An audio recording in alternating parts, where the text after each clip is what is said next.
நேயர்களே, little singer சேனலுக்கு உங்களை அன்புடன் வரவேற்கிறேன்.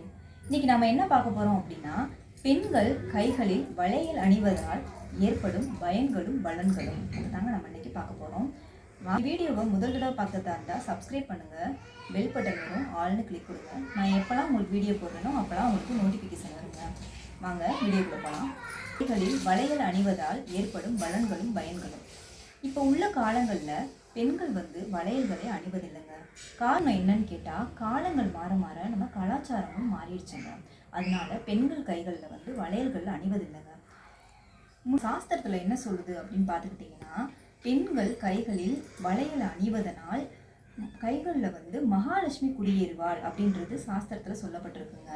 அதனால பெண்கள் தயவு செஞ்சு வளையல் போடுங்க. வளையல் அணிவதனால் எவ்வளோ பலன்கள் இருக்குன்றத நீங்களே உணர்ந்துருப்பீங்க. அப்புறம் நம்ம முன்னோர்கள் என்ன சொல்கிறாங்க அப்படின்னு பார்த்துக்கிட்டா, அந்த காலத்துலலாம் பெண்கள் ஆண்களுக்கோ தன்னோட கணவருக்கோ மற்றவங்களுக்கோ சாப்பாடு பரிமாறும் போது கை நிறைய வளையல்கள் அணிந்து தான் சாப்பாடு பரிமாறுவாங்களாங்க அப்படின்னு சொல்லப்பட்டிருக்காங்க. அதனால தயவு செஞ்சு எல்லா பெண்களுமே வளையல் போடும். இன்னொரு விஷயம் என்னன்னு கேட்டுக்கிட்டிங்கன்னா, நம்ம கைகளில் போடுற ஒவ்வொரு வளையலும் உடைய தன் மேலும் தன் வீட்டின் மேலும் உள்ள கண்டிஸ்டி எல்லாமே உடஞ்சி போயிடும் அப்படின்றது சொல்லப்பட்டிருக்காங்க. அதனால வளையல் எல்லாருமே போடுங்க. இந்த வீடியோ உங்களுக்கு பிடிச்சிருந்ததுன்னா லைக் பண்ணுங்கள், ஷேர் பண்ணுங்கள், கமெண்ட்ஸ் பண்ணுங்கள். நன்றி.